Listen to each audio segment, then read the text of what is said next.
Et on en vient au barrage de la discorde entre l'Éthiopie et l'Égypte. La crise est ouverte depuis plus de 2 semaines car Addis Abeba a entamé une déviation sur le Nil bleu pour construire un immense barrage hydroélectrique baptisé barrage de la Renaissance. Le président égyptien est monté au créneau affirmant que si une seule goutte du Nil est perdue, le sang sera la seule alternative. Voyons quels sont les enjeux pour les deux pays. Un discours au ton belliqueux de Mohamed Morsi devant ses partisans. Dans sa ligne de mire, l'Éthiopie. C'est l'eau du Nil qu'on a tous bu. S'il nous manque une seule goutte de cette eau, notre sang la remplacera. On n'appelle pas à la guerre, mais on ne permettra jamais que notre sécurité soit menacée.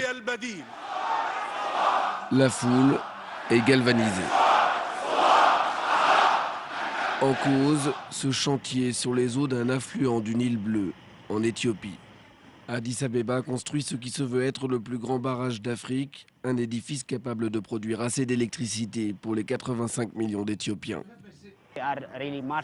Nous sommes vraiment en marche vers une Éthiopie prospère. Mais le projet n'est pas du tout du goût de l'Égypte, qui craint des conséquences sur le débit du Nil.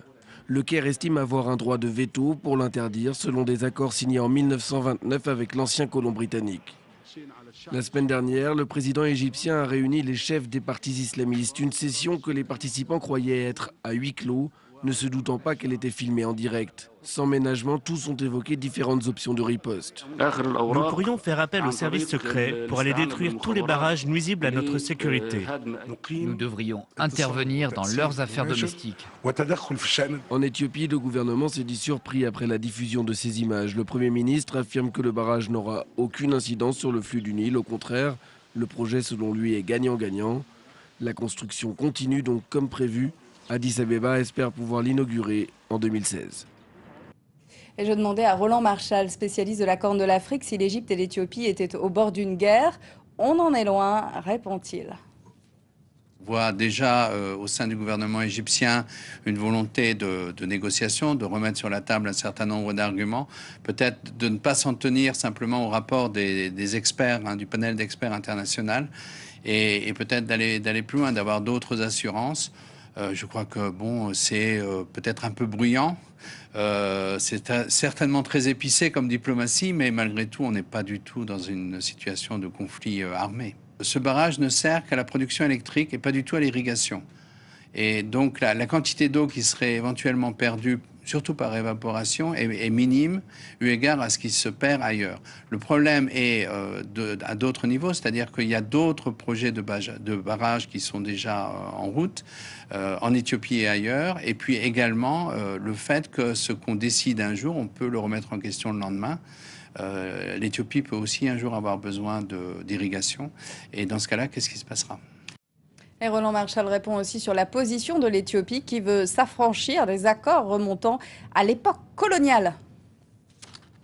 Sur lequel se fonde l'Égypte et à l'accord de 1959, à laquelle seuls l'Égypte et le Soudan étaient associés avec la puissance coloniale, donc le Royaume-Uni. Donc il est évident qu'il faut changer. Le monde a changé et il faut trouver un autre accord et que évidemment cet accord doit être fait par consensus. Et là, on est dans un moment difficile, mais je crois qu'il faut savoir raison garder et se souvenir que ce qui se passe aujourd'hui en Éthiopie est simplement une facette d'une transformation beaucoup plus radicale de la carte de la production énergétique dans l'ensemble de la Corne de l'Afrique, et je dirais même dans l'Afrique de l'Est.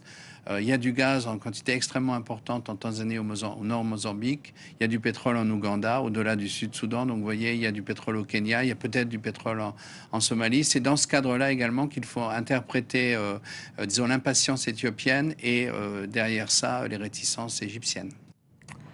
Merci beaucoup, Sonia, pour ce journal de l'Afrique. À demain. Merci à vous, à demain. Vous restez avec nous dans Paris Direct dans un instant.